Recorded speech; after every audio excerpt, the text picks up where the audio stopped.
might we divide Africa for the benefit of all, politically, economically, socially, and by extension, culturally and linguistically? And with no input from the peoples of Africa, the Berlin Declaration, was crafted, and people came to a conclusion that this part of Africa should be German. This piece ought to be Dutch. We believe that we should be the Francophone and the Lusophone aspects of Africa. And of course, we also believe that this should be the English section. And with the difference in languages also came the hegemonistic and patriarchal attitudes that not only imposed a new way of living and language on the peoples, but it was also a recognition that these uncivilized peoples needed to be made civilized. And so different elements of church doctrine and structure were to be introduced to these people by fair or foul means. As the people lost their language, their culture, their identity, and became nation states under the rule of colonial overlords. It is also the 100th anniversary of the Stockholm Conference on Life and Work. And in that era, we considered what did it mean to live this faith in very visible and tangible ways. 40 years ago in South Africa, Christians and people of faith met to determine that it was a Kairos moment. It was a time to walk away from state theology. It was a time to walk away from church theology and a time to reinterpret the language of liberation, the language of God's justice for all people for such a time as this.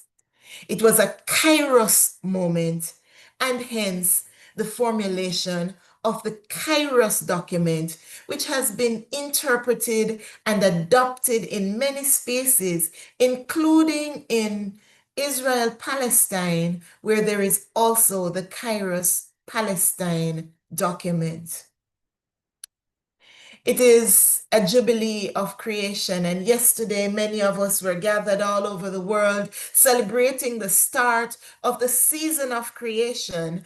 And with that, we thought about how do we care for creation at a time when the earth is burning, literally. What does it mean to be at peace with creation in this 2025th year of our time in this dispensation? But the World Council of Churches also recognizes and commemorates the 30th anniversary of the Fourth World Conference on Women, celebrating the work of the United Nations that led to the Beijing Declaration and Platform for Action in Beijing, China, 30 years ago. And out of that came the 12 critical areas that affect women in various ways of their life, in church and society, in faith and in politics. So when we recognize this then, siblings, as a Jubilee year, we are taking all of these pieces together, and perhaps we ought to ask, as our siblings ask of us as we gather for the 1700th anniversary of this conference in Nicaea, whither now this Jubilee? What then do we understand Jubilee to be? I invite us to contemplate the next slide that is before us.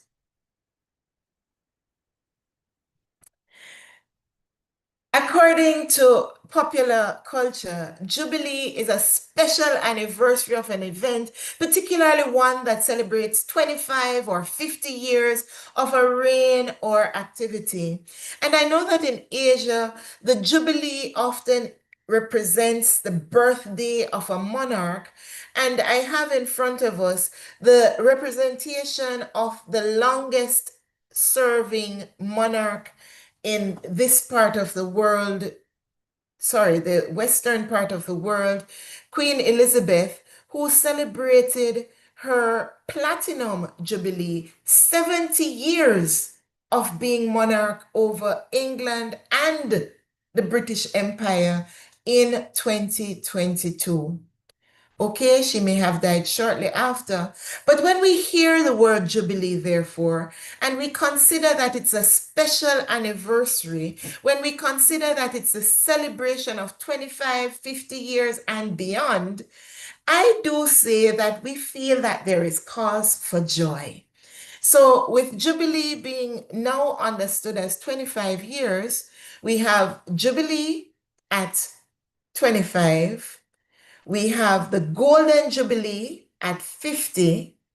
We have the Diamond Jubilee at 60. And we have a Platinum Jubilee, the fourth one, at 70. How do you understand Jubilee? Anybody wants to share? Whether those in the hall or those online. If you're online, I invite you to just indicate with a raised hand and someone will acknowledge you and we will give you a quick moment to give your theory of Jubilee. We're not going into the theological part of Jubilee as yet. Just how do you understand Jubilee? What comes to mind when you hear the word Jubilee? So ya, teman-teman ada yang bisa kasih pandangan soal apa sih yang kalian maknai dari kata jubilee atau jubileum mungkin? Apa yang muncul di benak teman-teman ketika istilah ini muncul? Nggak usah, kita nggak perlu masuk ke istilah teologi, apa definisi teologinya, tapi apa yang muncul ke kepala teman-teman waktu mendengar istilah jubilee ini? Silakan, mungkin yang di aula atau yang di ruang virtual bisa kasih pandangannya teman-teman ya. Mungkin satu atau dua orang gitu. Mungkin yang di ini kali ya, yang di aula gimana, tonton? Ada yang mau kasih pandangannya? Atau yang ada di ruang virtual Anybody? ini mungkin? Saya undang ini mungkin ya, saya langsung tembak aja kalau gitu. Linda Marlina Pasaribu, Linda, menurut kamu apa sih yang datang ke kepala kamu waktu mendengar istilah Jubilee? Silakan Linda. Satu kata yang terlintas di pikiranku mendengar kata jubilee itu bang, pembebasan. Pembebasan. Iya, Bang. Oke. So, Linda, can you put it in English or should I do it for you? Linda, you want to try your practice your English or? So according to Linda, she mentioned that one word that comes to her mind when he hears the word jubilee is freedom. Like what is this? Yeah, yeah, independence. Sorry. The Independence. yeah, Yes. A time yeah, of celebration and yes, joy. yes. That's from Linda. Anyone Anybody else? Ada else? yang lain? Ada yang lain, teman-teman? Mungkin Kak Derisma Wuli Siregar, ada yang mau dibilang kalau what comes to your mind? Ah, lewat Pak. Oh, oke, pas. Oke, Iya, baik. iya. Oke. Eh, mungkin siapa lagi nih? Yang yang di aula boleh mungkin satu dua orang mungkin teman-teman multimedia bisa bantu. Oh, ada yang maju tuh. Shalom. Silakan. Excuse me. Yes, yes. My name is Juan Sidabutar. Mhm. I want to. Udah pertanyaan, Bang. Belum, belum, belum. No, no. It's still pop-up question. Yeah. So when I hear about the word of Jubilee, the first option that comes to my mind is Jubilee is identical with a golden age.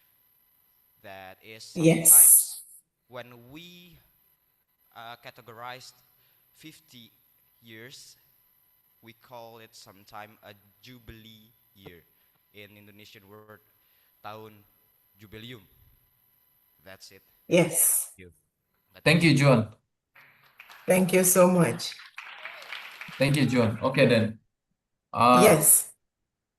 Yeah, maybe we can proceed We then. have time for one more and then Oh, one more. Okay, then. we continue. Another one? Is there another one? No? Someone's from the, yang di aula mungkin ada yang mau menyampaikan sesuatu? Tidak perlu saling tunjuk, teman-teman. Si Richard nggak usah didorong. Silakan yang lain. Ada? Or maybe we keep it for later. No worries. Yes. Okay. Yes, you may proceed, Nikki. So, in Leviticus 25, 8 to 10, which is going to be shared on your screen in a minute,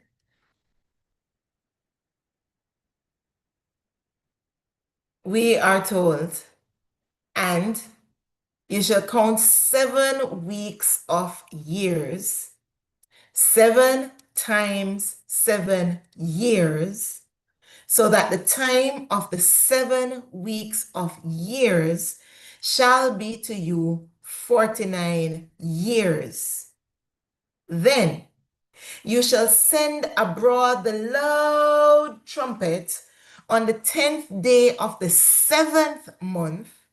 On the day of atonement, you shall send abroad the loud trumpet throughout all your land.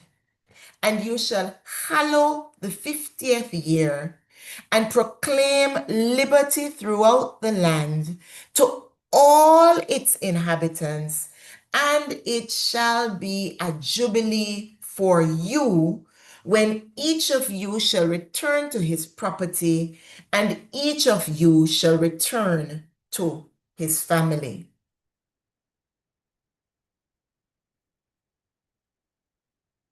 What we hear then is 7 weeks of years.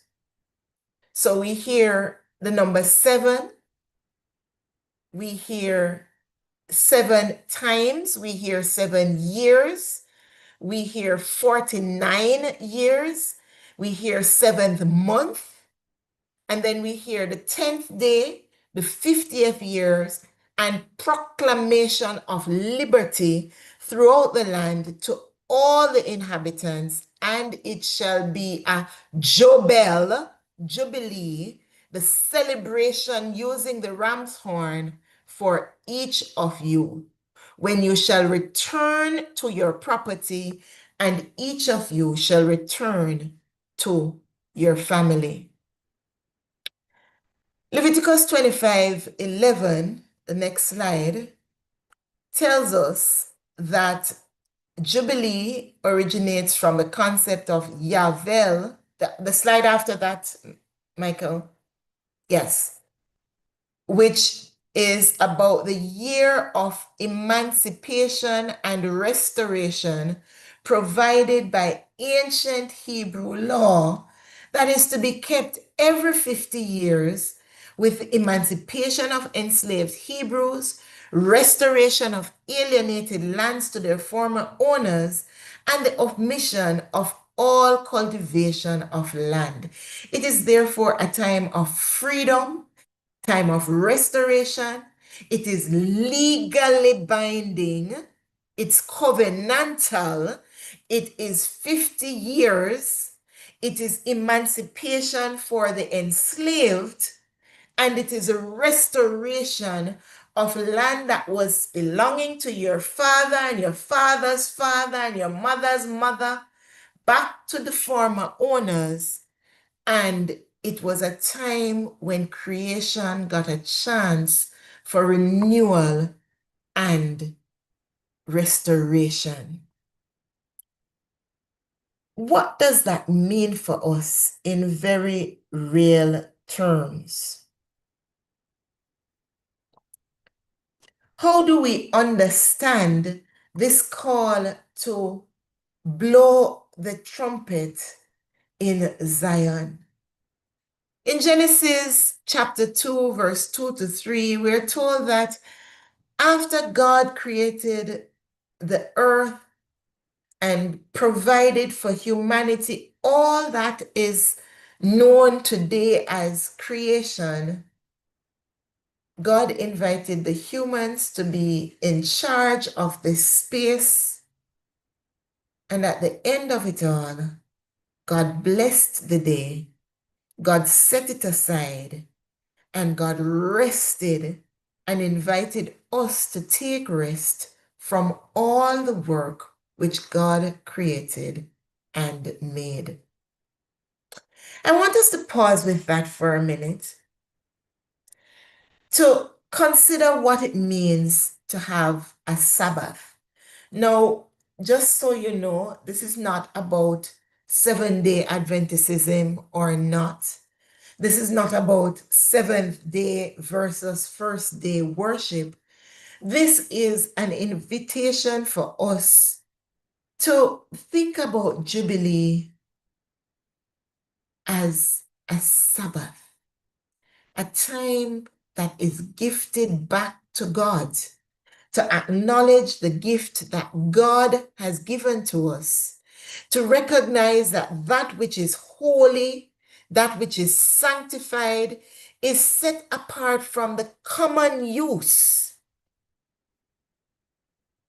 and is sacred or given to God for specific use by God. So the question I want to invite us to think about as we remember Jubilee as Sabbath is, how has our labor been a gift to God as people of God who understand ourselves to be called by God's name? What has our stewardship of creation looked like in recent times? Have we been going, and in the name of God, operating as though we are fully in charge? Or do we understand that the earth is the Lord's and the fullness thereof, the world and all that is therein?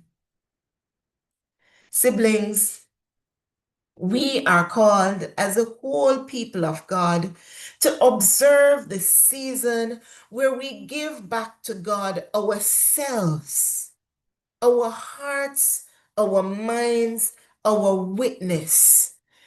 Do we make time in this year to simply be with God?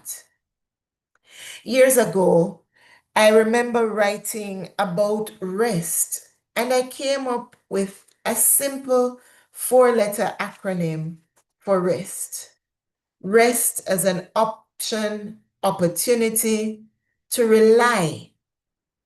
Are we relying on God, or are we spending time to do our own thing without offering God the opportunity to speak to us? And so in the Gospels, we're invited to seek first God's kingdom and God's righteousness. And after that, to see what God will do in restoring to us that which we have given to God. And within that acronym, we talk about relying on God, embracing God, seeking sustenance from God, and of course, taking time to thank God and trust God to do what God has promised to do. To rely on God not only invites us to recognize that the earth is God's and all that there is in, but to expect that God will supply all we need according to God's riches in glory. And so within the World Council of Churches programmatic work, especially within the Health and Healing Commission, we speak about the need to ensure wellness through peace of body, mind, and spirit. And through our Climate Justice and Sustainable Development Commission, we have the segment program where we look at land, water, and food. Are we relying on God? Are we co-creating with God to ensure that each person has access to land, to water, to food, to that which we all need in order for us to survive? God has called us to be stewards of God's creation. We are to be fruitful, we are to multiply, we are to replenish the earth. Are we spending more time multiplying wrongs rather than right in our stewardship of creation? How do we ensure that our interpretation of Jubilee in this time embraces the values that God has called each of us to undertake? Are we seeking our spiritual sustenance from God, or are we subscribed to the ministry of I, me, myself, and I? Are we trusting God, and have we taken the time in the season of Jubilee to thank God for all that God has done? So, as we consider the Sabbath, to take time to make it holy, are we then ready and raring to look at Sabbath, as indicated in the next slide, as the setting apart of the seventh? Are we willing and able to see Jubilee as the dawning of a new day of social equity and protection of creation, where man and woman are custodians of all that God has gifted us? Do we understand and recognize that the land does not belong to us? Rather, it is a gift entrusted in our care for this season, a land that belongs to the Lord, who decides how to give it and who offers it fairly. Within the context of the Sabbath of days, we recognize that 6 days we shall labor, and on the seventh we rest. It's the second of the commandments which God has offered to us. But Jubilee is not just about the seventh day. It is understanding that it is the new beginning that comes after the seventh of the seventh, or the seventh day of 7 days, the Sabbath of years, the dawning of a new season. Because at the start of Jubilee comes not just the period of rest, but an opportunity for recreation, as we find time to recreate in God, with God, for a God who lives in us, with us, and through us. The concept of Pentecost is the 50th day after the celebration of the season of weeks, the Feast of Weeks, 7 Jubilees of 7, and at the Feast of Weeks, when the Pentecost came under the Christian era, we are told that the Spirit of God descended on God's people, and they were able to see and speak and live and be different. So we invite each other to see Jubilee as Pentecost, this 50th year declaring the new way of God, the new way of Christ, the visitation of God's Spirit of us, on us, and a Pentecost of years. Siblings, it's the dawning of a new day, but it is also the dawning of a new era. Now, if we recognize Jubilee as the 7th of sevens, and if we recognize Jubilee as the end of 7 sevens, then it also means that as we enter in the season of a special Sabbath, We are calling forth this new day and remembering the covenant we have with Yahweh. But it also invites us to say to ourselves, am I in my living of Jubilee giving God the chance to work in me, with me, and through me so that all may not just live freely, but freely live? And so I invite us to turn to each other for probably 5 minutes and to think about, as indicated in the slide that follows, what does it mean for us to experience God's Sabbath and rest in this special ecumenical year? So before we propose 4 aspects of this Jubilee, let us just turn to each other for a quick pause to say to each other, what do we understand God's rest and God's Sabbath to look like in this ecumenical year?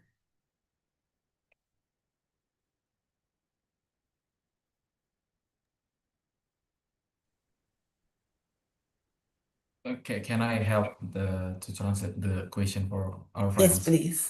Jadi teman-teman, Niki bilang menurut teman-teman sebenarnya pemahaman soal pengalaman Jubilee ini sendiri, apa God's Rest dan seterusnya itu akan gimana gitu?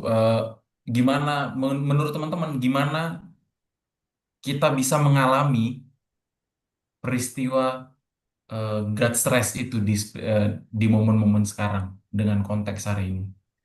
Jadi kalau tadi kan udah dijelaskan soal Jubilee, soal Sabat, soal independence dan mengembalikan semua properti dan seterusnya dan seterusnya. Konsep itu menurut teman-teman gimana kita bisa mengalaminya eh, di momen seperti ini gitu. Gimana teman-teman menurut teman-teman? Tapi perlu diingat juga bahwa konteksnya adalah bahwa dunia kita hari ini yaitu tadi ada injustice dan lain-lain, ada perampasan, ada tadi yang disebutkan di awal-awal. Menurut teman-teman, gimana? Itu bisa didiskusikan bersama teman di kiri dan kanannya. Bagaimana sebenarnya eh, kita bisa mengalami peristiwa God's Rise itu dalam konteks yang seperti sekarang. Gitu. Mungkin 5 menit. Maybe we will give them sometimes ya to discuss it with Yes, yes, friends. yes. Oke. Gitu kali And teman-teman. those Silakan. online, Ya, we can how also many put minutes some do you think? answers in the chat. Okay, Five maybe to 10 yes. minutes. Teman-teman bisa, or maybe they can raise their hands to maybe give us some answer for that. Is that okay? Ya, Perfect. ya teman-teman. Jadi mungkin bisa diskusi dulu bersama teman-temannya, gitu. Lalu mungkin nanti akan ada beberapa dari kita yang mau berbagi soal pandangan mereka, gitu. Silakan. Mungkin 2 menit ya, 2 menit diskusi dulu, baru nanti kita bisa mulai eh, berbagi pendapat.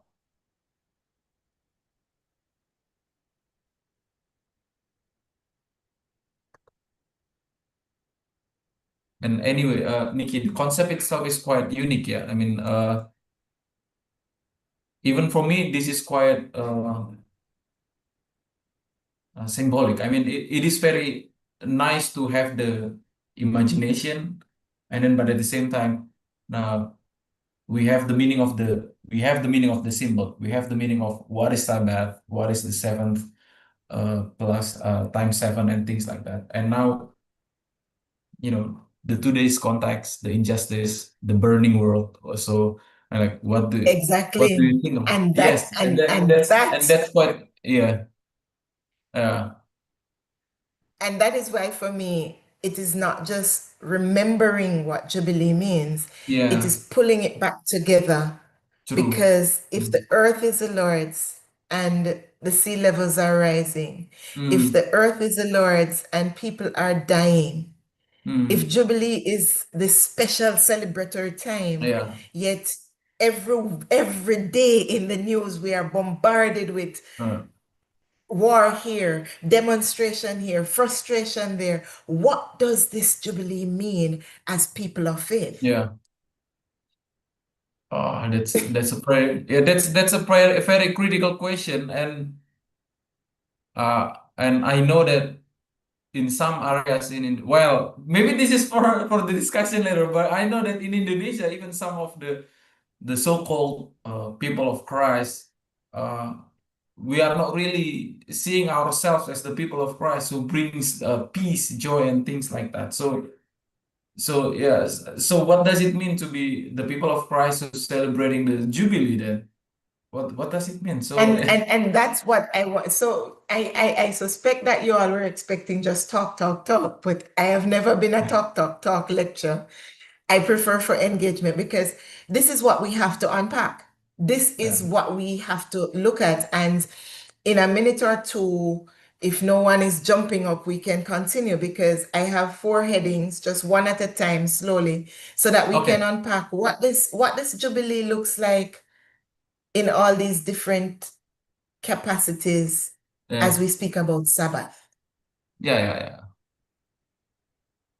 So maybe we can hear more now from the students ya. Yes.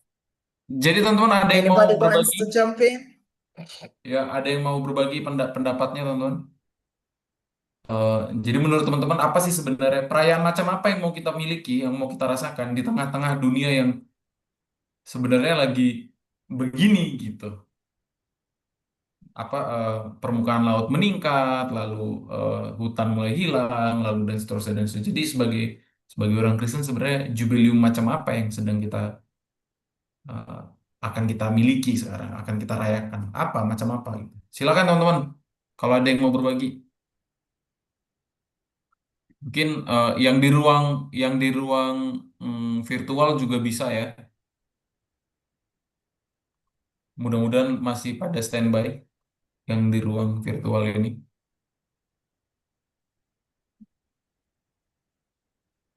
Ada, ada teman-teman. Ada yang angkat tangan nggak ya di aula? Boleh. Amadeo, you wanna say something, Amadeo?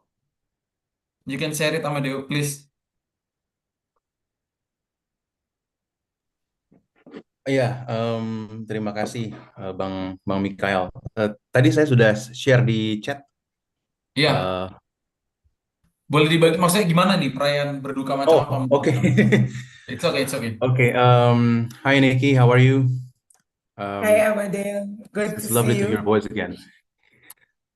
To be honest with you, I'm wordless and clueless. I don't know what kind of jubilee and how to experience God or God's rest in this special ecumenical year. What I put in the chat room just now is lamentation.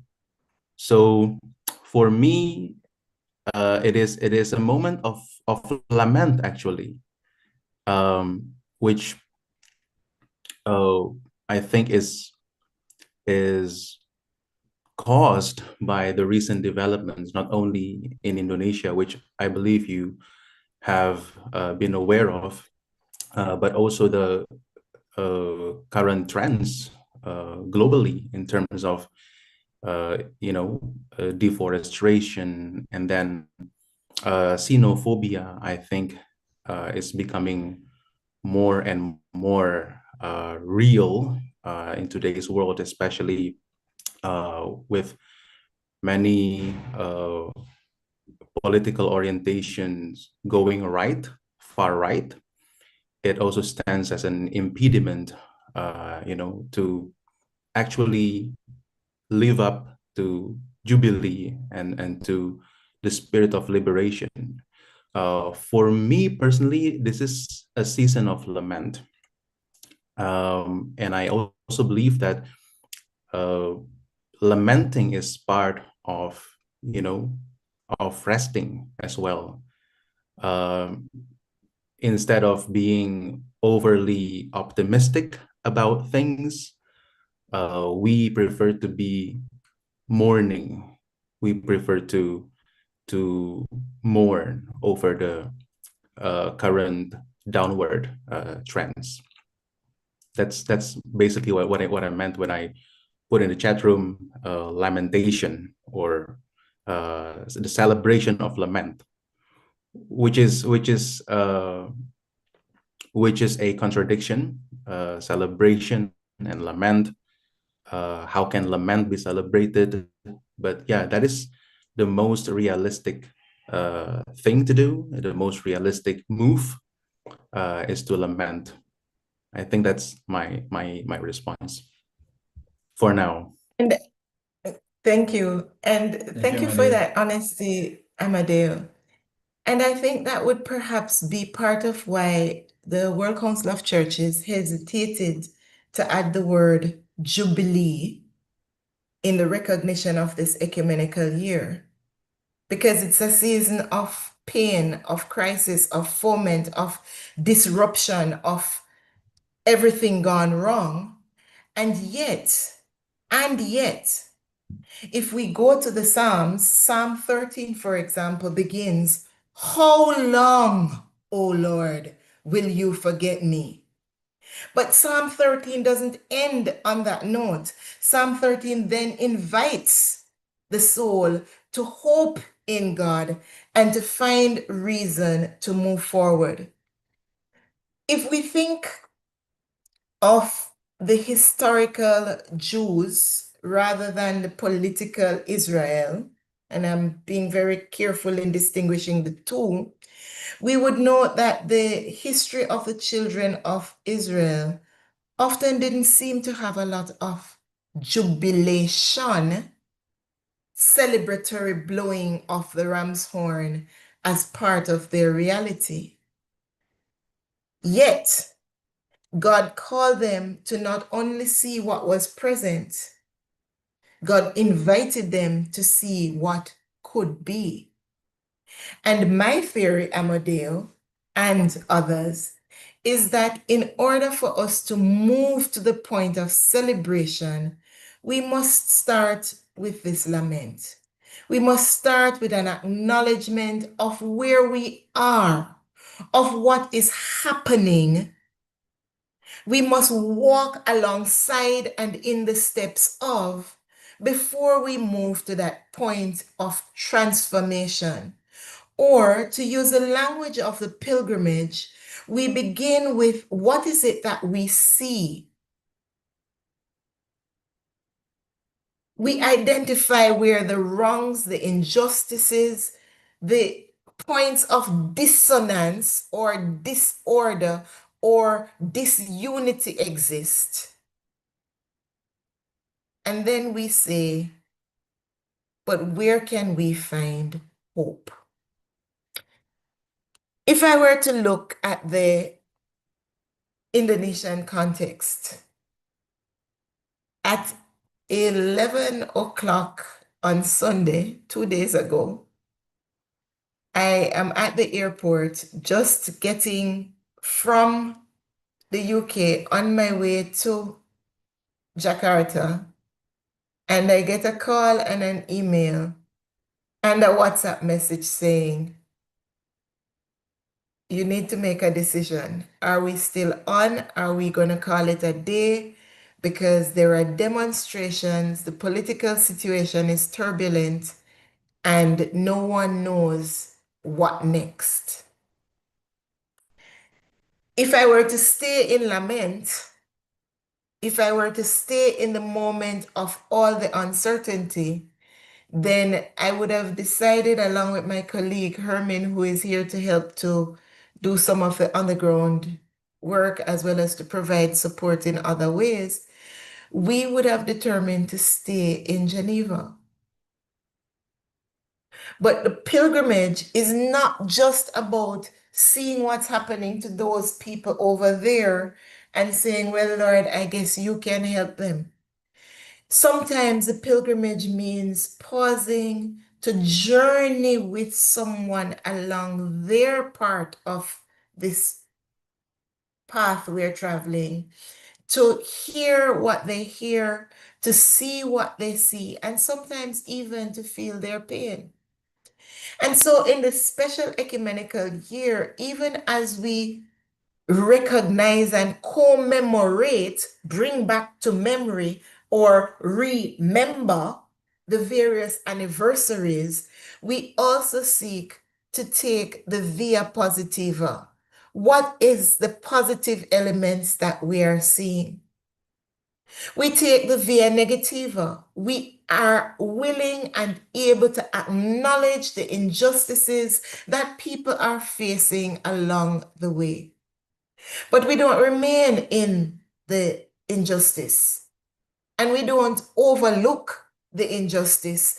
But after we journey through that season of injustice, we ask ourselves, where is there not only hope, but where is there scope for transformation?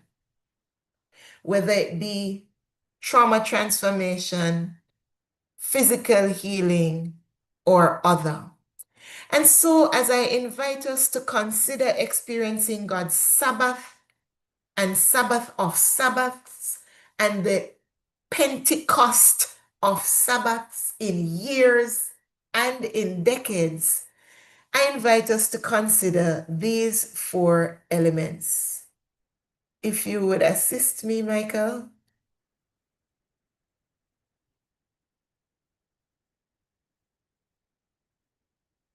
Is there in this Jubilee season scope for religious freedoms? Who are the peoples in our world today who are challenged because of their beliefs, because of their faith? How might we see the positive in their lifestyle and their choices? More so, what are the obstacles that they are facing on this journey called life? Where is their injustice? Where is their disunity? And where is their cause for reconciliation from a faith perspective? And I would argue that perhaps there is cause for us to think about the spaces where Christians and peoples of other faiths don't always see eye to eye. In some instances, it is about one party or one religious group being in political power. And in some spaces, it is just that God's children haven't figured out how to live together. How might we be agents of transformation, agents of joy? How might we help each other to find rest and more so a holy space in God's vineyard in this time? Political instability. We can think about the conflicts in Africa. We can think about the conflicts in the Middle East. We can think about the conflict here in Indonesia, where 1 year after the new government has taken power, there are considerations and words about unjust practices, nepotism, etc., where the feeling of injustice has led to some degree of instability, somewhat stemming from the killing of a taxi driver? Or is it that people are just saying, this is the straw that breaks the camel's back? Enough is enough, and we're crying out for justice. Could it be that we are being called to spiritual renewal, where we invite that Holy Spirit mobilization that sees a different side of Jubilee, that is not just about rest, but a ushering in of the political reign of God on this earth, even as we pray so often in the Lord's Prayer, your kingdom, your reign come on earth, your will, your perfect plan exist here on earth as it occurs in heaven. Could it be then that this Jubilee year in the midst of oppression is asking us to not just forgive, because sometimes it feels as though we're living in a world where we're always the one turning the other cheek, but rather that we are called to identify where we have wronged our neighbor and to live up to that very most important command, to love the Lord with all our heart. And if we love God with all our heart, then we have to love as God loves. To love God with all our soul, our inmost being needs to see God in spaces where even those who live in those spaces may feel that they are no longer existing in God's reality. And we are called to love God with all our might.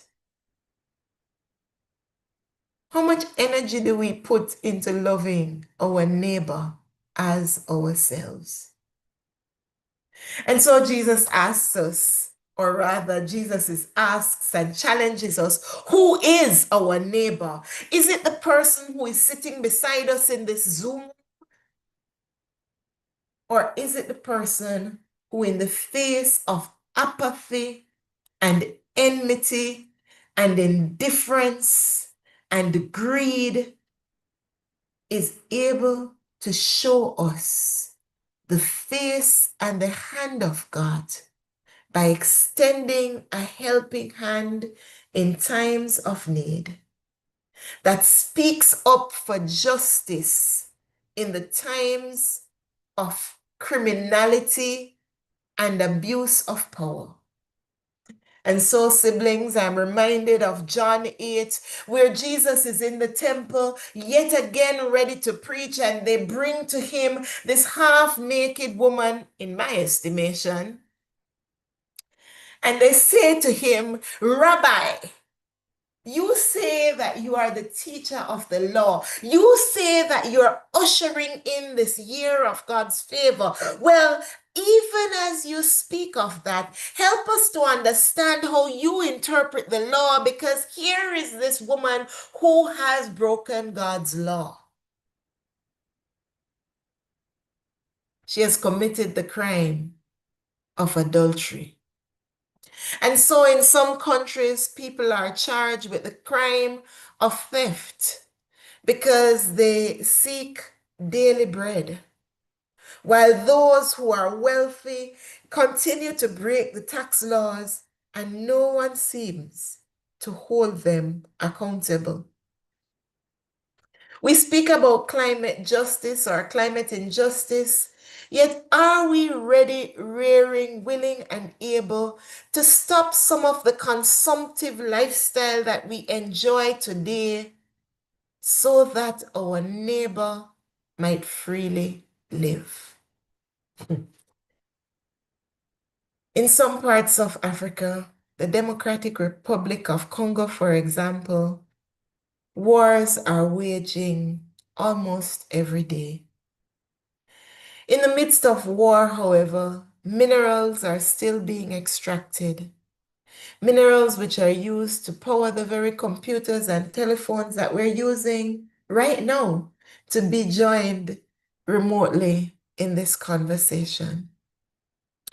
And we say to the peoples of the DRC, we say to our siblings here in Indonesia, solve your problems yourself.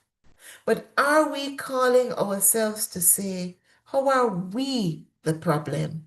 How might we be part of the solution? When we call on each other, therefore, for this experience of God's rest, and we lament, are we lamenting with the plan of restoring creation and calling God's people unto God's self? And so in the next slide, as we speak about Jubilee and Sabbath rest, we recognize that it's no longer just about rest as in laying the land bare, but it's about a commitment to restoration, dedication, and renewal to rebuild the ancient ruins and sometimes the modern ruins of war, of deprivation, of lack, of suffering, to see in the eyes of our hurting neighbor the eyes of Christ on the cross, to recognize that in the act of dying on that day, we refer to as Good Friday, Christ offered us rest in the form of forgiveness.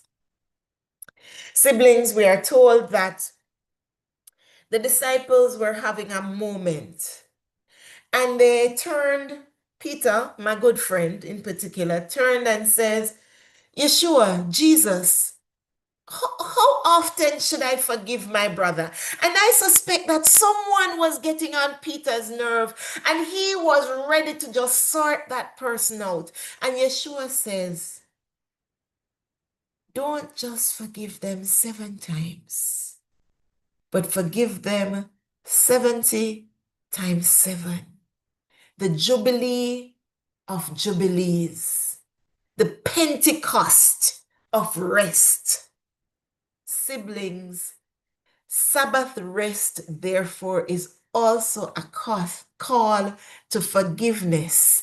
It is the precursor to the coming of the Messiah, in whom we live and move and have our being. We rest not only from our labors, but we find rest from our sin. And we who are engrafted members of the family are also permitted to enter into the joy of God's rest. Can you hear the ram's horn? Can you hear the shofar being blown in the temple today, where in one breath God is speaking God's judgment over people who hearing cannot hear?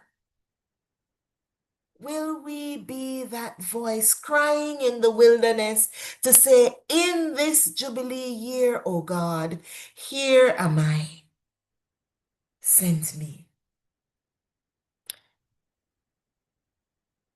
May we join in the weeping, in the recognition of human fragility, reflecting on past actions as the Shevarim, the 3 notes are blown. And may we hear the alarm being called to wake up from slumber as we move toward redemption, a change, a movement from the old, an invitation to join with those who mourn, to join with those who are persecuted for the sake of righteousness, to be the voice and the hands of God that God seeks in such a time as this. And so we are reminded in the words of Christ in the next slide, come unto me all who labor and are heavy laden, and Christ will give us rest. Take the yoke of Christ upon us and learn from Christ, for Christ is gentle and lowly in heart, and we will find rest for our souls. Amadeo, siblings of God, we are weary and our hearts are burdened, but Christ invites us, come one more time. Drink of me, take off my yoke, and be the yoke that invites others to abundance and new life. For Christ's yoke is easy, and Christ's burden is light.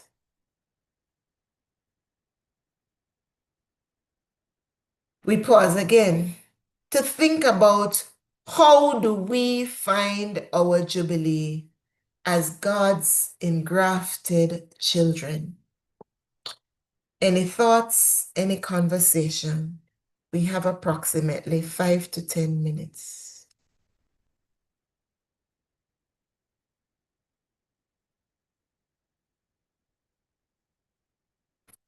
You know, Michael, I used to be skeptical about my people in Jamaica because as we sought freedom, as we sought the right or the wrongs being righted, the common assault was, we want justice.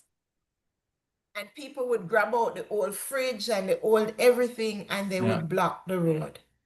And my argument was, how does blocking the road realize justice? But it got to a point where I came to the realization that the people were using the instruments that they had available to them. Because for every time a road was blocked, there would be a newscaster coming to report what they had seen. How are we, as people of God, reporting on the wrongs we have seen and mobilizing for change in our local contexts? Okay. Yeah.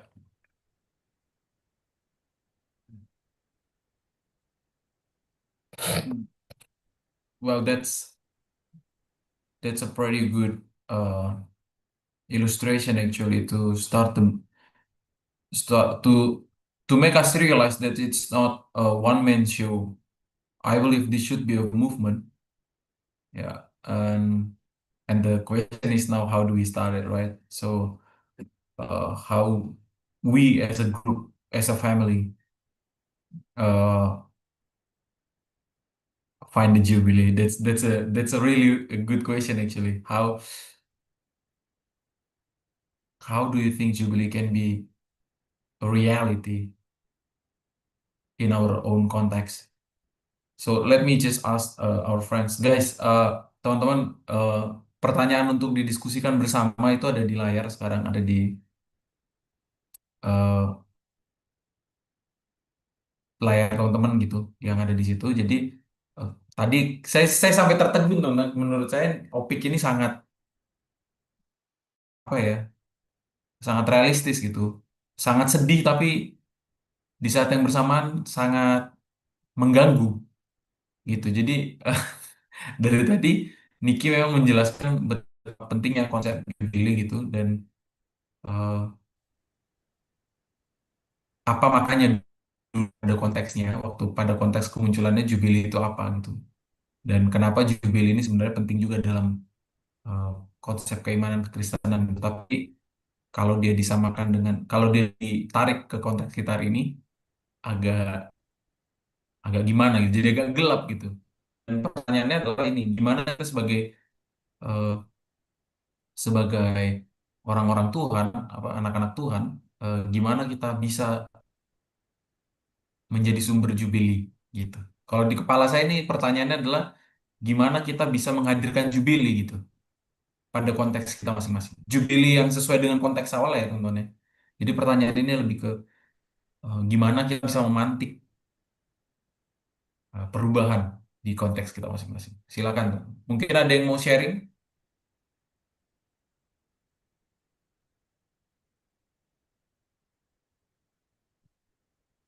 Some of you want to share your thoughts on how do we find Jubilee or bring the Jubilee to the reality in our own context. Gimana teman-teman? Silakan. Perhaps we could continue, Yeah, sure, Michael, sure. Or and then maybe later we can have the questions. yes, because I just saw your message, so let's continue. Please. So we move from there and we hear that Jubilee is defined favor. In Leviticus 25, 20 to 22, you will note that God sends a message through the prophet saying, you will ask, what will we eat in the 7th year if we do not plant or harvest our crops? And they're told, I will send you a blessing in the 6th year that the land will yield enough for 3 years. So you plant in the 8th year, you will eat from the old crop and continue to eat until the harvest of the 9th year. Siblings, that is not normal. That's divine favor. And the question then is, what does this divine favor look like? Again, we come to this uncommon term. It is common. It is not ordinary. It is not necessarily of human will and human wit. It is God's provision, God's protection, and God's provision and word of favor being poured out upon us in ways that we could hardly ever imagine. When we preach and speak divine favor within the context of Jubilee, therefore, we are being called to examine what the context is in which we are. And when we preach, let us ask ourselves, what are the needs of the people in our context? How can we be there for them? No, I can't speak for the Indonesia context, but in many contexts that I've visited and in my home context, I have found that the people who are in the pews are multidisciplined: shopkeepers, teachers, students, even politicians, business people, people who carry clout, people who have positions of power. And the question I want to ask us is, as people of God, do we feel that we are challenged enough? You can go to the second slide after this, Michael. The one after that, yes. Are we challenged enough? No, back to the one before, yes? Yes. Are we challenged enough to be changing our old ways for the people around us? Are we comforted if we are the ones who are facing discomfort? Are we moving in ways to speak out? Now, we can speak out through the demonstrations that have been playing out in our culture, but we can speak out in other spaces. We can be part of other cooperatives and communities. And in setting up cooperatives, especially creation type cooperatives, we have the opportunity then to ensure that there is food for all and that we all own together that which has been gifted to us. And so I invite us to think about, what are the physical issues that need to be brought to the fore? Who are the people who are physically bound? Whether they are people with disabilities, whether they are in chains for acts that they did or did not commit. How can we as church offer that kind of liberation that was asked of us and offered to us, not only in Leviticus, but in Isaiah? How do we offer economic jubilee to others? Right now, there are people in Indonesia who do not own the land that was traditionally theirs. Are we speaking for those people? Right now, there are people in Indonesia who are living way below the poverty line. Are we helping them to find a way to live freely and to freely live? Right now in Indonesia, Christians face persecutions at different points within the context. Right now in Indonesia, people are recovering from different aspects of colonialism. How are we journeying with our people to realize a new way, a new phase of independence beyond August 17, to find the life in fullness that Jesus offers in John 10:10? So here in Jayapura, one of the first things I was introduced to was the story of the peace child in Sawi tradition. It's really more in the Papua New Guinea space. But I was told that when two cultures are at war and a child is born within the time of conflict, this child is referred to as a peace child. And as long as that child lives, there must be peace recognized in the land.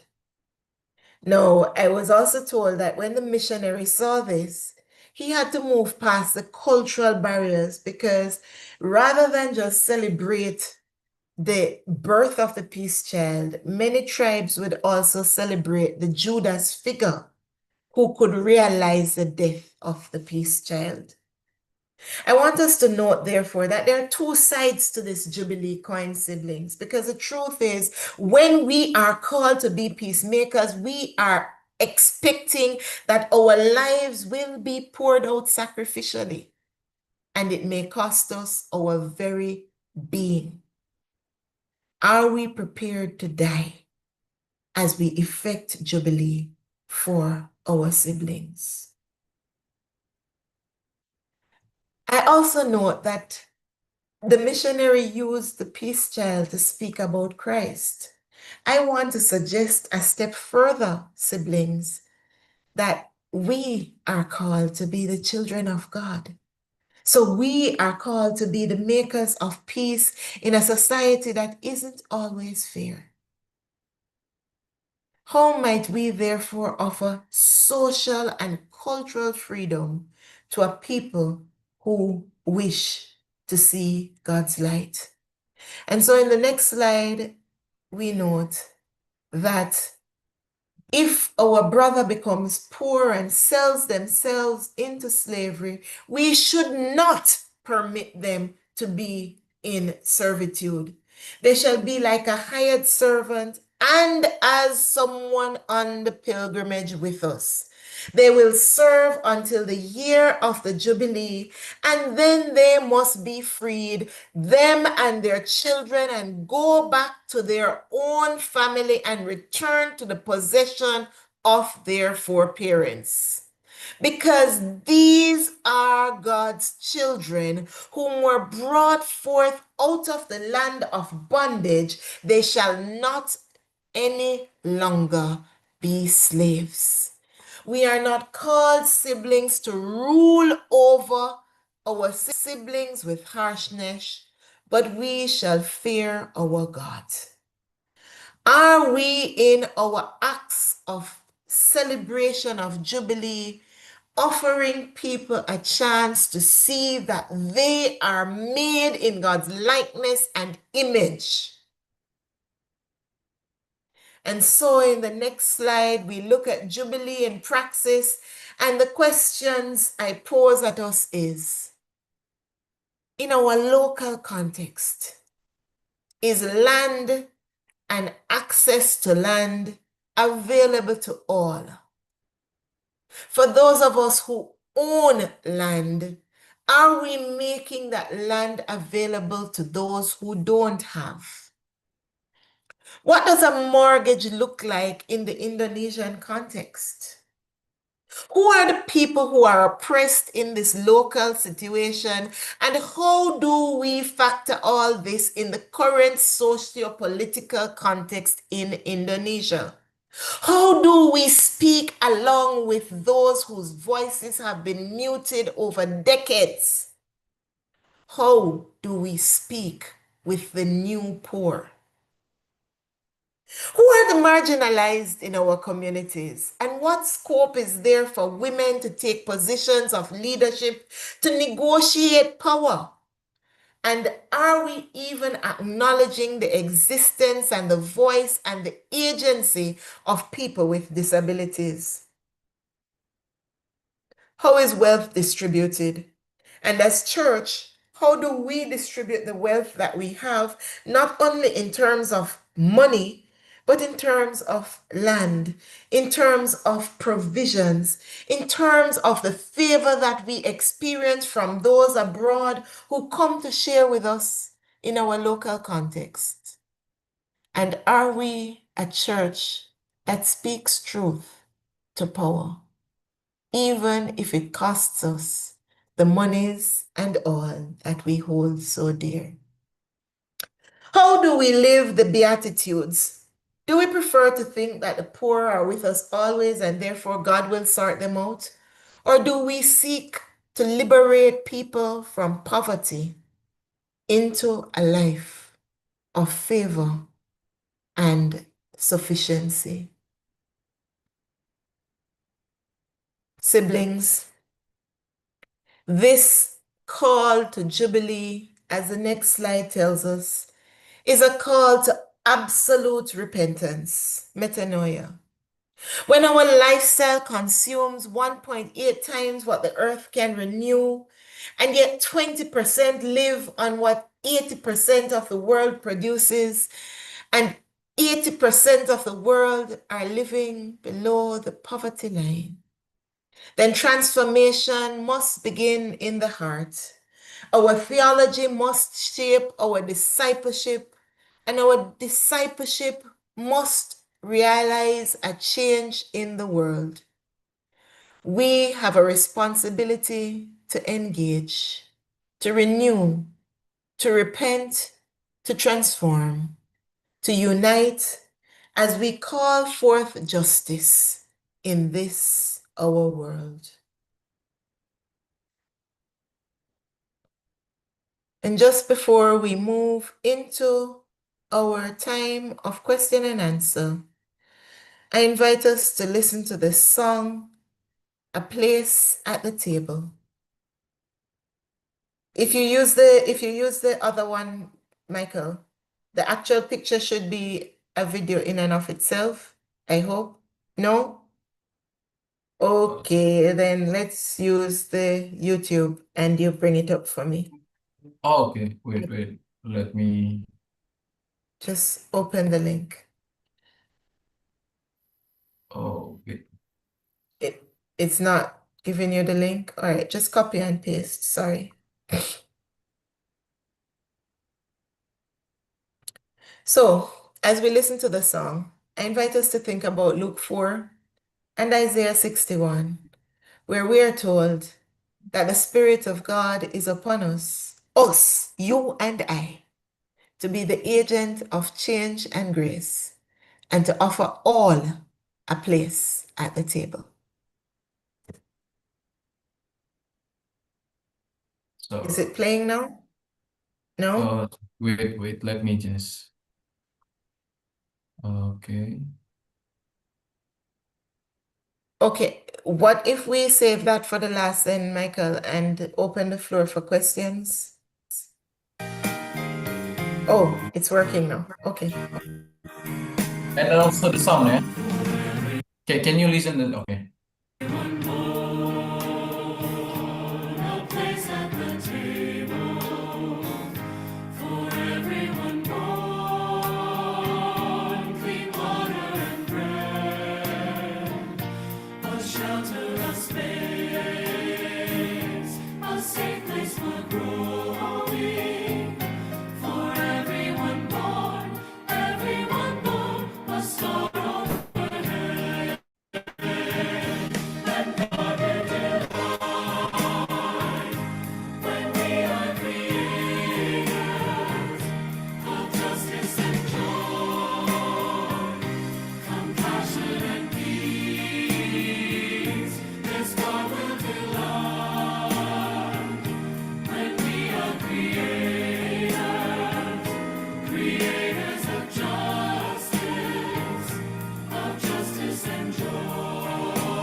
Thank you very much. That's from Nick.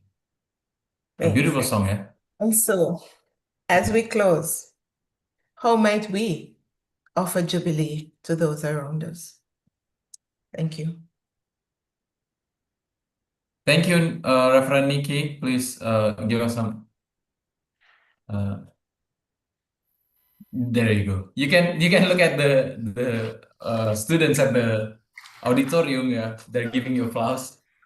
Now everyone, I would like to summarize first about the lecture, but after that, I would like to also receive some questions from you guys who are attending the public lecture online or on-site. But I would like to draw the uh,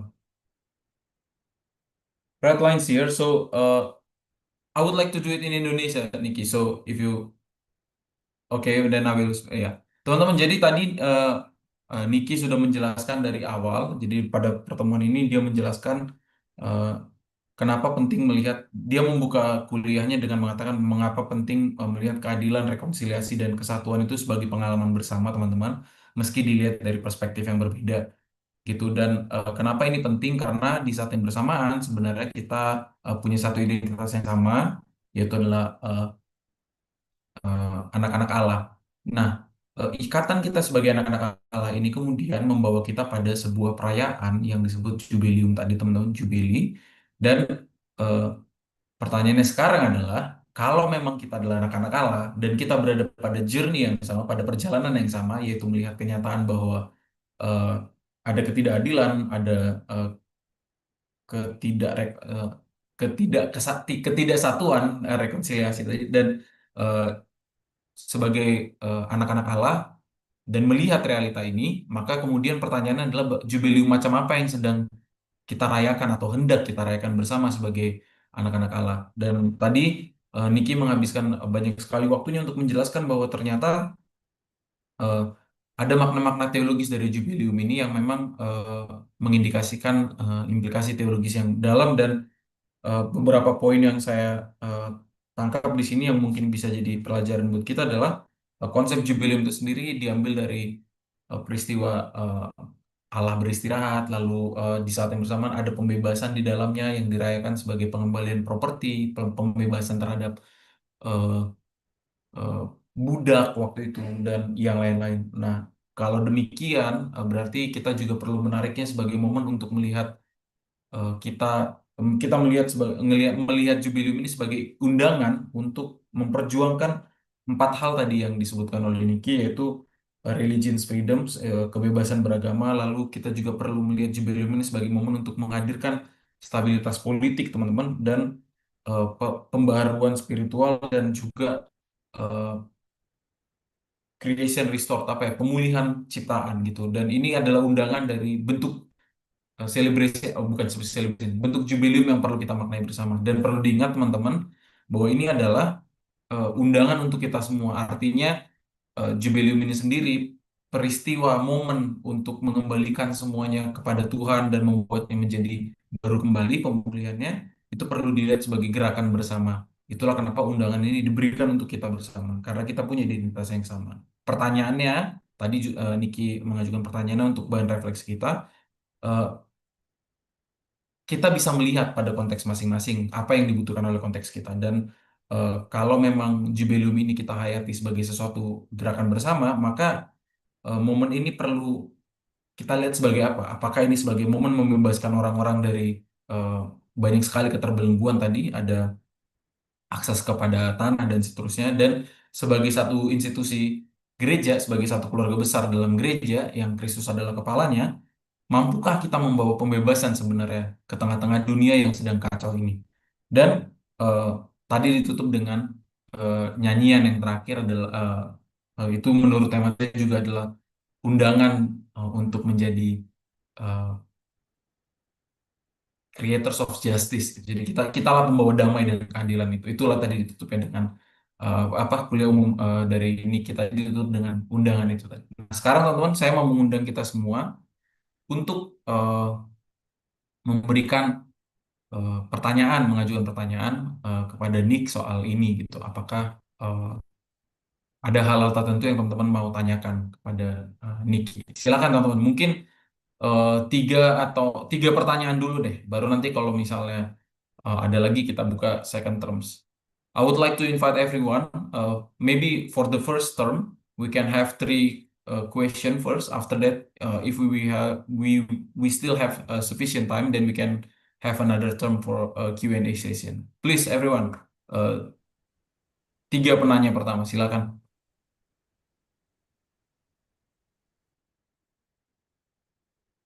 Yang di ruangan aula, yang di aula mungkin, silakan, atau yang di ruang virtual, ada yang mau bertanya? Mana nih? Atau saya tembak kali ya? Ada, oke baik.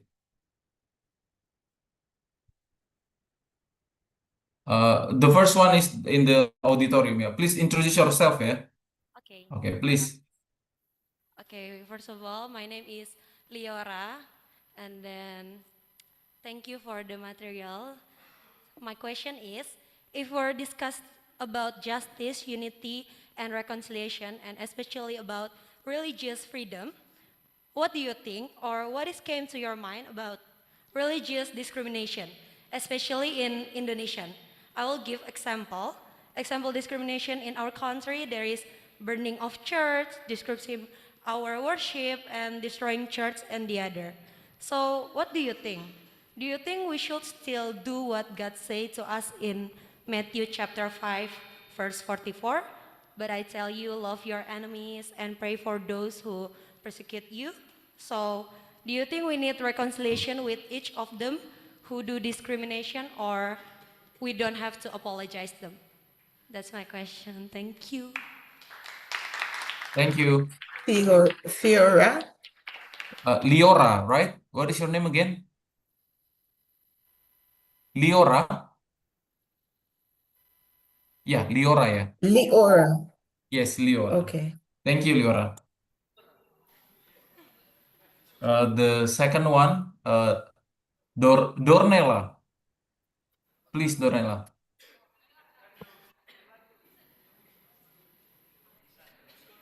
Thank you so much. I'd like to thank Reverend Nikki for such a powerful presentation. Really inspiring.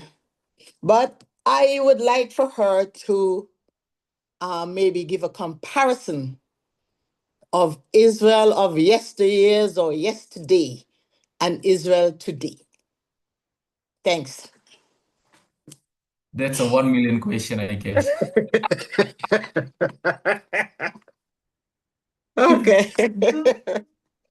All right. I see that my people today are not letting me off the hook. No No. points for good behavior. All right. I want to thank you, everyone, Thank you, for Dornella. attending. I want to thank you for your. Oh, sorry. There's another hand. Oh, there's another one. Amadeo, please. Thank you so much, Nikki, for your presentation. For me, it is not something that only stimulates the brain, the mind, but something that touches the heart. And for me personally, it touches my heart profoundly.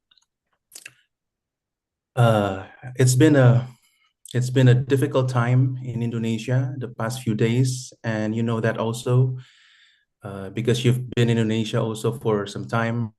And my question is related to your presentation, but also informed by and correlated to the current events, the downturns of democracy that we are facing in Indonesia, especially with regards to the framing of protesters as the cause of this chaos, as the perpetrators.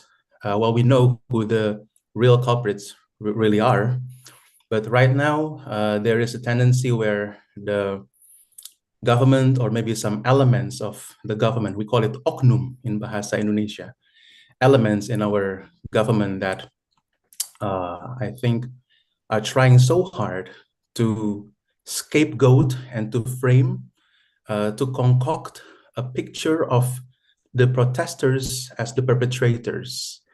My question is, how can the churches, in the spirit of Jubilee, survive this politics of fear mongering and scapegoating? Because right now, many Christians, according to my findings and also my Bing research on social media and maybe on WhatsApp groups, like family WhatsApp groups, for example, they're trying to, or they're starting to believe that the protesters, are at fault for what is happening. And yeah, that's my question to you, Reverend Nicole Ashwood. How can churches survive the politics of scapegoating, framing, and fear mongering? Thank you so much. Because the idea that you put forward is also reconciliation, right? To bring people to unity, in unity. So maybe it also touches upon that aspect of your presentation as well. Thank you, Nikki, Reverend. Thank you. Thank you, Like I said, Adio. And that is very, I mean, this is very interesting time, yeah. When you have this kind of public lecture and at the same time somehow the context of Indonesia matches with the topic. Well, That's right. that's the thing. That's the thing. But I would like to invite Nikki now to answer those three questions. Well, it's up to you whether you want to answer the third one first, or yeah, it's according to your thing that which one will come yes. first. And okay, please. Thank you, Mikhail. I think I'm going to start with Darnella's question, which sets the stage for the other two. So I was the one who raised the issue of Israel yesterday versus the Israel today. And the Israel today, in my understanding, is not necessarily all theocratic. And theocracy, for those of you who aren't theological, simply means rule by God. So a democracy is ruled by people, and theocracy understands itself to be ruled by God, where God is the sovereign and God is the final one. And we have different types of theocracy because I personally believe that spaces that understand themselves to be Islamic states would also be subscribing to a model of theocracy, just not theocracy in the way Christians or Jews would see God. With that being said, and I'm not getting into the politics of that, with that being said, we remember going even back into the concept of Jubilee. Jubilee was brought to the Israelites, the children of Israel, the Jews, almost on a platter, two big stones amongst the sundry laws of the 10 commandments. And in Leviticus, where they were teaching them how to be holy, they were told, these are some of the things that help to make you separate and apart from the rest of the world. They were invited then to act in certain ways, to live in certain ways, and to observe certain actions. I have never been to Israel except in the Bible, but my understanding of Israel today is more about politics and power and an argument over land. And I don't know that I can honestly say from what I've heard and seen via news medias that the Israel today, the political Israel, is necessarily the spiritual organization that we understand from the biblical narrative. Does that make them less the people of God? That's not what I'm saying. I am saying that today's Israel, the state established in 1948, is more aligned to politics than it is to a way of life that follows God's commandments and operation. Israel of yesteryear, at the time when the Messiah was ushered in, could be understood as one that often fell by the wayside and politically had lost not just God's physical rule in their space, but they also had seemed to have lost hope in a way that many of us have today in this time. And years before, while Israel was living in exile, Isaiah the prophet received a word, and the prophetic word in Isaiah 61 was used by Jesus to outline and underscore the start of his ministry. And so I read from Luke 4, verse 18 to 19. The Spirit of the Lord is upon me because the Lord has anointed me. God has sent me to preach good news to the poor, to proclaim release to the prisoners. And the question I ask then is, would we see the church of today as the prisoners in Corinth, Indonesia? Recovery of sight to the blind. In the current impasse between the government and the people, who is the blind? In terms of the role of the international community, who is being blind and deaf? Is it that we are deaf and blind to the cries of those who are suffering? And if so, where is the Spirit of God resting at this time? And then he said that the Spirit also anointed him, Jesus, or us, to liberate the oppressed and to proclaim the year of the Lord's favor. On this journey of justice, reconciliation, and unity, I want to first say that my view is that God is always on the side of the oppressed people, wherever the people who are being oppressed are. Sometimes that becomes iffy because sometimes the oppressed are yesterday's oppressors. Sometimes the oppressed seem to be oppressed because they walked into situations of our own making.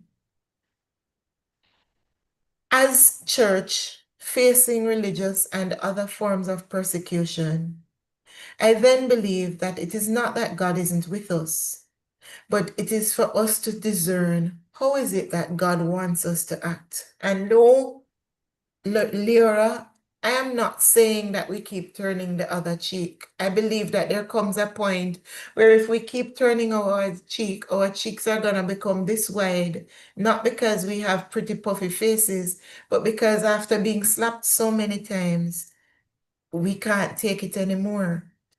When Jesus sent the disciples out in Luke 9 and Luke 10, he says, go wherever you are sent.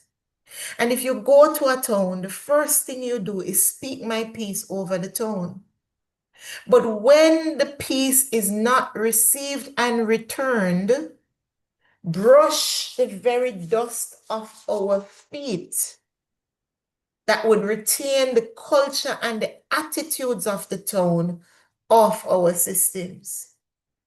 Reconciliation requires an acknowledgement of wrong by the wrongdoer in order for justice to be realized. Reconciliation is not forgiveness. I can forgive you of the wrong you have done without being reconciled to you. Because forgiveness is about saying, I see what you do. I am choosing to look beyond the wrong you have done to the human aspect of you that is made in God's likeness and image.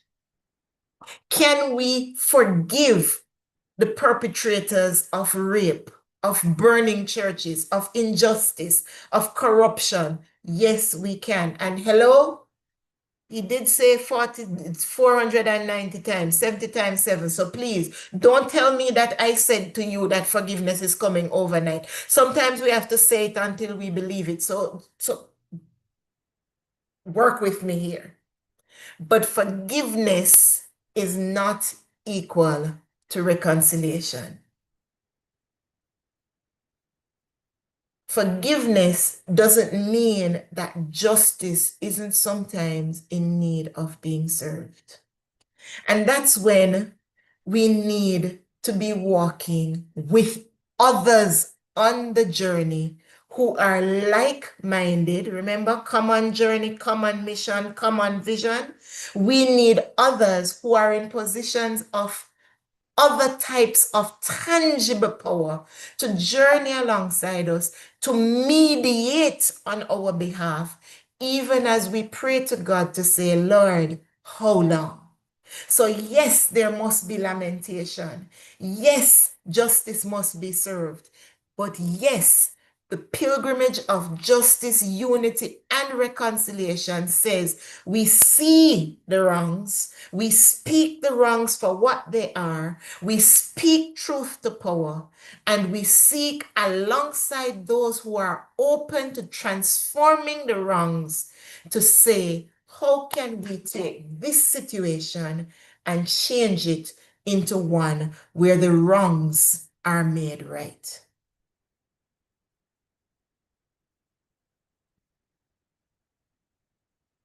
Sometimes it requires holding our peace for a moment until another day, but recognizing that the devil did the same thing to Jesus. He held his peace and he came back to tempt him again and again. So the question I want to ask us is, who are the people that we have walking alongside us? Who are the persons who, whether they are outside of home because of persecution, international displacement, internal displacement, who are those people who are the voices in the wilderness making clear the word of the Lord? Maybe it is time for us to seek those partnerships and to work together to say, how can we change the system? And I think some of it is being heard now on the news, but some of it may require other conversations in other spaces. And no, arms is not going to solve it. I think I've answered most of everybody's question. Well, thank you very much, Nikki. And it seems like we have more questions, but unfortunately, our friends who are staying in the dormitory, they should start the journey back to the dorm now, because in less than 30 minutes, the dormitory lives and things like that should start again. But I would like to thank you once again, Nikki, for answering the question, and thank you for all the friends for all the question raised after the presentation. But I would like also to maybe close this session before giving it back to Kak Esther. I would like to close this public lecture with some statement that actually it is written in the YouTube channel because some of this public lecture is also streamed through the our YouTube channel. This is written by Inda, one of our lecturer as well in STFT in our seminary. She says that we find our jubilee begins when we realize we have the power to speak on behalf of ourselves and others who've become the victims. Within our weaknesses, we find the strength to be resilient enough to survive. We become survivor and no longer victim. So, dear friends, the light can be more appreciated during the dark times. So, when you think there is no hope in your context, when there is no justice, there is no reconciliation and things like that, you can be one. You can be the hope for people. You can be the reason. You can be the reason that people start to fight for justice and things like that. So, thank you again, Nikki, for the presentation, for the materials, and I also would like to thank you to thank all the students that joining us or friends joining us on this public lecture. Now I would like to give the floor back to Esther, as she will be the one to close this Closing. public lecture. Thank you, Nikki. Thank you, Esther. Please. Thank you, Mikael, and thank you very much, Nikki. Very moving presentation. It's not just enrich our mind, but also touching our hearts. I was almost crying when you said, because I think you received what WhatsApp message from me. So thank you very much again. That you would still continue coming to Indonesia and then to walk with us in this very difficult moment. Right now, I want to acknowledge the presence of our president, Professor Binsar Pakpahan. He's here with us, and Bang Bins, perhaps you want to also to greet Nikki. Yes, thank you very much. I would like to, on behalf of the Jakarta Theological Seminary, STFT Jakarta, we would like to thank you, Reverend Nikki, for presenting and sharing your wisdom with us. And special greetings from Reverend Deborah. She called me a couple of times to make sure that you're safe. It's unfortunate that you are, because of the situation, you're not here with us. But we are looking forward to having you again in Jakarta, hopefully next time. So thank you very much for your wisdom. Thank you very much for your sharing, because what you shared is also one of my research topics about memory and reconciliation. So it touched a lot of things that also very close to my research. Thank you very much, and I hope you will send our greetings back to our colleagues and our friends at the WCC. Hope everything is okay in Geneva and all over the world. I just have a conference in Seoul with Athena. However, I could not attend in Seoul because we have other things here. So I attend also online. Hopefully, we will meet again soon. Thank you very much, and God bless for your work and wherever you go. Thank you very much. To close our meetings, would you please pray for us, Nikki, and pray for Indonesia?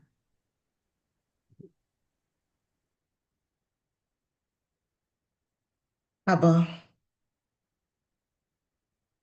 Father, Mother God, you shaped and fashioned us in our mother's womb. You brought us into this world, and there are days and times when we're tempted to ask you, oh God, why now? Why in this place? Why this suffering? Why this pain? How long, O Lord? How long, O Lord? And Lord, it is hard to be silent. It's hard to be a model citizen when lives are taken as garbage, churches are burnt, people are wounded, hearts are broken, justice is a thing of the past, and it's mocked and it's corrupt. Unity is destroyed even amongst us as your children, because we've been taught to distrust each other, and we've been taught to jostle, and we've been taught to not be our siblings' keeper.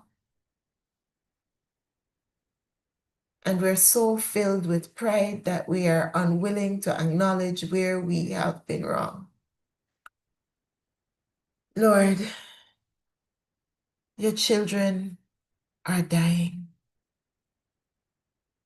Lord, your name is in disrepute.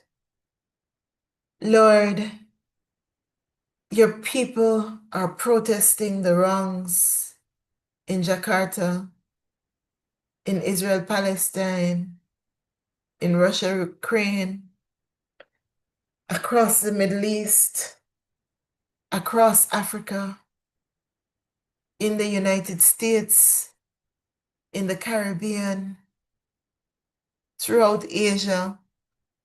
Lord, in Europe even, where they thought they were above and beyond. It seems, oh God, that the democratic order has been overturned and totalitarianism is the order of the day. That does not fit in our understanding of you as sovereign. But Lord, today we pray that justice not only reigns and rolls down, but that your peace that tells us that even in the midst of this time of uncertainty and injustice, you are God. Lord, help us to get the vision to write it so plainly that the person in war, the person in the trenches, the person dying and crying out for justice may be able to see and to feel and to know that you are God. Guide us, O God. Keep, sustain, and deliver us from the plans of the evil one, O God. May we be our siblings' keeper, and may we find hope in you. And Lord, like our South African siblings, we come before you and we sing, Senzenina, what have we done? Lord, may your kingdom come and your will be done on earth. Teach us how to forgive, even if we cannot reconcile. And as we forgive, oh God, we pray even now that those who come against us will be convicted as Saul was, as the tax collector was, and restore to others that which was unlawfully taken, so that we may experience your jubilee here on earth as your will is done in heaven. May this be a reality in our time here on earth as we look to life with you in heaven. Christ, you came. Christ, you died. Come now, Lord, and liberate us from injustice. In the name of Yeshua, Jesus. Amen. Thank you Thank you so very much much. once again. Can we have a group picture? Yes, yes, please. This is for our social media. But I'm sorry, I cannot. Yeah, I can do it for us. Okay, good. Thank you. Okay, can everyone turn the camera on, please? Okay. In 1, 2, 3, smile everyone. 1, 2, 3, smile. Perfecto. Okay, Kester. Thank you so much. So hopefully we can see you when you are going back from Jaipura to Switzerland, to Geneva. Just let us know when it's possible. Okay, God bless you. Thank you very much, friends. Terima kasih ya teman-teman. Kita akhiri. Saya akan menutup Zoom ini. I will close the Zoom. Thank you very much, Nikki. Thank you very much, Thank Nikki. thank Thank you you. very See much. you. Thank you, Please everyone. visit Jakarta. It's safe. Bye.